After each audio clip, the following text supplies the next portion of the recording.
Assalamualaikum warahmatullahi wabarakatuh. Apa kabarnya teman-teman semua? Semoga selalu dalam keadaan baik dan selalu sehat selalu. Oke, baik teman-teman, untuk pekan ini kita akan mengadakan fun activities yang kedua.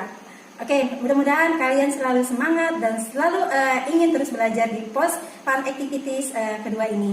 Teman-teman, untuk pekan ini seperti biasa kita ada 3 pos, yaitu pos Islam, alam, dan sains.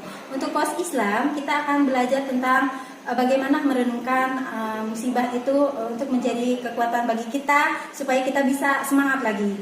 Di pos alam nanti ada water rescue, di mana penyelamatan di air ya, seperti menggunakan perahu dan sebagainya. Untuk di pos sains nanti kita akan mengukur atau menghitung wadah penampungan air, teman-teman. Ya, pastinya seru kan? Ya, saksikan video berikut ini.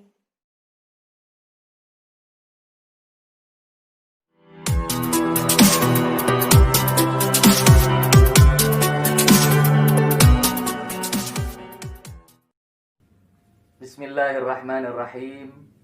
Assalamualaikum warahmatullahi wabarakatuh. Alhamdulillahi rabbil alamin. Allahumma salli wa sallim ala sayyidina Muhammadin wa ala alihi wa sahbihi ajma'in, amma ba'd. Kaifa halukum ayyuhat talabah?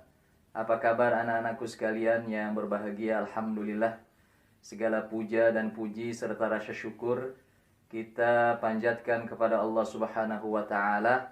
Dengan izinnya, dengan kuasanya, pada kesempatan kali ini kita bisa berjumpa, bisa bertemu dalam kegiatan Fun IAS Activities yang kedua. Nah, insya Allah dari pos keislaman kita akan sama-sama membahas materi yang terkait dengan bencana ataupun musibah. Dan nanti di ujung pembahasan ini ada tugas buat kalian, yaitu menghafal doa yang dibaca pada saat mendapatkan musibah ataupun bencana. Anak-anakku sekalian yang berbahagia, secara fitrah tidak ada seorang pun manusia di muka bumi ini yang menginginkan suatu bencana ataupun musibah yang menimpa kepada dirinya ataupun kepada keluarganya. Musibah dalam arti adalah suatu kejadian yang tidak menyenangkan. Kejadian atau peristiwa yang menyedihkan atau bahkan menyakitkan, baik secara fisik maupun secara mental. Yang diinginkan oleh setiap orang tentunya adalah sesuatu yang menyenangkan, sesuatu yang menggembirakan dan juga membahagiakan. Seorang mukmin yang sejati pasti akan menganggap dan memandang setiap musibah dan bencana yang terjadi sebagai sebuah cobaan, sebagai sebuah ujian dari Allah Subhanahu wa ta'ala. Maka di balik cobaan dan ujian itulah yang seharusnya direnungkan. Apa hikmah, apa pelajaran yang bisa diambil dan bisa dipetik. Dan seorang muslim sejati itu senantiasa berpikir positif dan juga bersikap optimis dalam menjalani kehidupannya di dunia ini. Meskipun dia harus menghadapi berbagai macam rintangan, berbagai macam cobaan, berbagai macam kenyataan paling pahit di dalam hidupnya. Karena seorang mukmin sejati itu yakin seyakin-yakinnya bahwa setiap peristiwa, bahwa setiap kejadian itu pasti dalam kerangka kehendak dan takdir dari Allah Subhanahu wa ta'ala.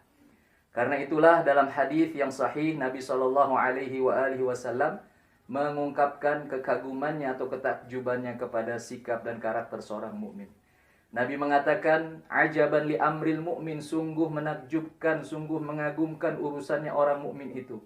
Inna amrahu kullahu khair, seluruh urusannya itu adalah baik. Walaysa dzaka li ahadin illa lil mu'min, dan itu tidak ada kecuali hanya ada pada diri seorang mukmin. Kata Nabi, in asabatuhu sarra, kalau orang mukmin itu mendapatkan kenikmatan, mendapatkan kebahagiaan, syakara, dia pasti bersyukur. fakana khairan lahu, dan itu adalah kebaikan untuknya. Dan sebaliknya kata Nabi, wa in asabathu darra, kalau dia mendapatkan kesusahan, mendapatkan musibah, mendapatkan bencana, sobaro, dia pasti bersabar, fakana khairan lahu, dan itu juga adalah baik untuknya. Di dalam Al-Quran Allah Subhanahu wa ta'ala berfirman, ma asaba min musibatin illa biiznillah. Tidak ada suatu musibah apapun yang terjadi kecuali karena izin dari Allah Subhanahu wa ta'ala. Dari ayat ini anak-anakku sekalian dapatlah kita fahami bahwasannya bencana atau musibah dalam bentuk apapun tidak akan mungkin terjadi dan menimpa kepada siapapun kecuali telah terencana di dalam ilmunya Allah Subhanahu wa ta'ala, kecuali terjadi karena izin dari Allah Subhanahu wa ta'ala, dan telah dicatat, telah ditentukan, dan telah ditetapkan oleh Allah Subhanahu wa ta'ala sejak zaman azali di Lauhil Mahfuz. Maka tidak akan pernah terjadi yang namanya musibah atau bencana itu yang salah sasaran. Nah, musibah dalam bentuk apapun yang menimpa kepada seorang mukmin akan dianggap dan dipandang olehnya sebagai sebuah qada dan qadarnya Allah Subhanahu wa ta'ala. Anak-anakku sekalian berbahagia, bencana ataupun musibah dalam bentuk apapun sesungguhnya adalah merupakan cara Allah Subhanahu wa ta'ala untuk membedakan siapa di antara kita manusia yang paling berkualitas keimanannya, siapa yang paling bersyukur atas nikmatnya, siapa yang paling istiqamah dalam ketaatan kepadanya, dan siapa yang paling bersabar, yang paling ikhlas dalam menerima dan menjalani cobaan-cobaan atau ujian. Oleh karenanya anak-anakku sekalian, tidak ada alasan bagi orang-orang beriman untuk lari dan menghindar dari ujian dan cobaan dalam hidup ini. Tidak ada kamus putus asa dalam menghadapi segala macam cobaan dan ujian. Karena ujian dan cobaan adalah merupakan cara Allah Subhanahu wa ta'ala untuk meningkatkan kualitas orang-orang beriman. Bahkan ujian dan cobaan itu adalah merupakan cara Allah Subhanahu wa ta'ala untuk memberikan ampunan kepada orang-orang yang sabar, orang-orang yang ikhlas dalam menerima cobaan-cobaannya. Semoga kita semua senantiasa terhindar dari segala macam bencana, dari segala macam musibah, fitnah, malapetaka, dan juga mara bahaya. Dan semoga semua bencana, semua musibah yang pernah menimpa kepada diri kita atau kepada keluarga kita atau kepada bangsa dan negara kita sebagai cara Allah Subhanahu wa ta'ala untuk mengampuni dosa-dosa kita semua dan menggantinya dengan pahala serta surga. Amin amin ya rabbal alamin. Baik anak-anakku sekalian, di akhir materi ini Bapak ingin menyampaikan dan mengajarkan kepada kalian sebuah doa yang sahih yang datangnya dari Nabi SAW yang kita baca pada saat kita tertimpa musibah ataupun bencana. Doanya seperti ini, nanti kalian ikuti ya, dan kalian hafal. Inna lillahi wa inna ilaihi raji'un. Bapak ulang lagi. Inna lillahi wa inna ilaihi raji'un. Allahumma ajirni fi musibati wa khlufli khairan minha. Bapak ulang. Allahumma ajirni fi musibati wa khlufli khairan minha. Artinya kira-kira seperti ini ya. Inna lillahi wa inna ilaihi raji'un. Sesungguhnya kami adalah milik Allah dan sesungguhnya kami akan kembali kepadanya. Allahumma ajirni fi musibati. Ya Allah, berilah aku ganjaran pahala dalam musibahku ini. Wakhlufli khairan minha, dan gantilah untukku yang lebih baik darinya. Oke, nanti kalian hafalkan doa ini ya. Baik, alhamdulillah kalian sudah mengikuti kegiatan Fun IAS Activities dari Pos Keislaman terkait dengan bencana ataupun musibah, serta doa yang kalian baca pada saat mendapatkan bencana ataupun musibah. Mudah-mudahan ada manfaatnya untuk kita semua. Mohon maaf atas segala kekurangan. Terima kasih atas segala perhatian. Wassalamualaikum warahmatullahi wabarakatuh.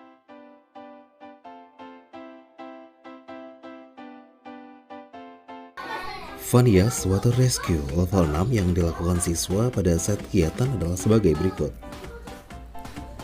Siswa berkumpul sesuai bubble atau kelompoknya masing-masing dan mendengarkan instruksi. Siswa menggunakan life jacket sebelum kegiatan berlangsung. Siswa masuk ke kolam dan berenang menuju perahu. Siswa diharuskan bisa menaiki perahu dalam kondisi di air. Siswa yang berhasil menaiki perahu membantu siswa yang lain yang ingin naik ke perahu.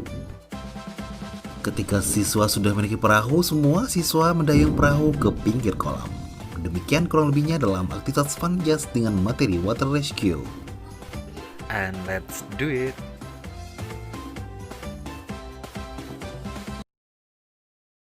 Baik teman-teman, selamat datang di Post Science. Di Post Science ini kita akan belajar tentang macam-macam wadah penampungan air dan menghitung volume dari wadah tersebut.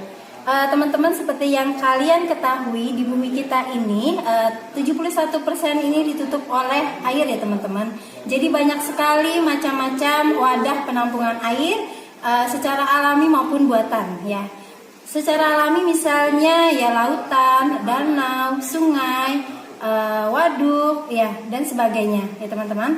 Untuk wadah buatan manusia banyak sekali ya yang berbentuk bangun ruang teman-teman ya, seperti balok atau tabung, kubus dan sebagainya. Untuk saat ini di Post Science ini kita akan belajar tentang bagaimana menghitung volume air di dalam balok ya, di dalam wadah berbentuk balok. Oke, saksikan video berikut teman-teman. Ini adalah salah satu wadah penampungan air. Bagaimana sih atau berapa sih isi dari air tersebut di dalam wadah ini? Ya, kita perhatikan teman-teman, ini wadahnya berbentuk balok ya teman-teman. Jadi kalau balok itu dia mempunyai panjang, mempunyai lebar, dan mempunyai tinggi atau kedalaman ya teman-teman ya. Jadi kita harus mengukur dari panjangnya, lebarnya, dan tingginya. Oke, mari kita mengukur ya teman-teman. Ya, baik teman-teman, kita akan mengukur panjangnya. Berapakah panjangnya? Ya. Oh, panjangnya adalah 38 cm. Oke, baik, kita akan mengukur lebarnya. Ya, lebarnya adalah 30 cm. Untuk tingginya atau kedalaman dari wadah ini adalah 12 cm. Ya, bagaimana volume air tersebut? Ya, kita sudah belajar tentang volume balok, yaitu panjang kali lebar kali tinggi. Ya, teman-teman tinggal mengalihkan saja ya. Terus satuannya kalian bisa ubah ke dalam sentimeter atau ke dalam liter, itu boleh, terserah kalian ya. Oke, baik, kita akan menghitung volume dari wadah tersebut. Teman-teman, kita akan menghitung volume dari wadah tersebut yang berbentuk balok ya teman-teman. Oke, volume wadah berbentuk balok.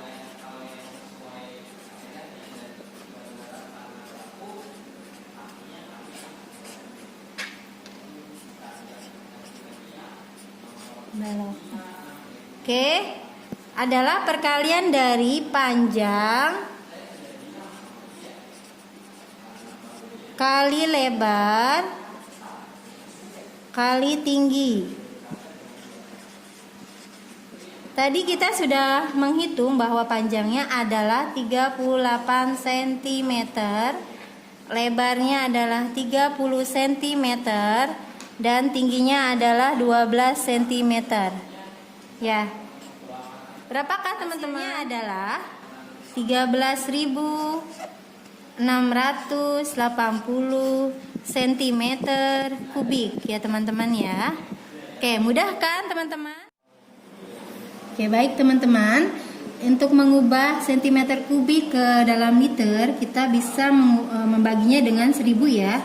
13.680 cm kubik akan dijadikan liter teman-teman ya. Liter berapakah? Oke, ini kita tinggal bagi aja 1000 ya. Jadi 13.680 dibagi 1000 adalah 13,68. Jadi 13.680 cm kubik sama dengan 13,68 liter. Oke teman-teman, itu tadi video untuk fun IAS activities yang kedua. Gampang kan? Silahkan boleh dipraktikkan di rumah. Dadah.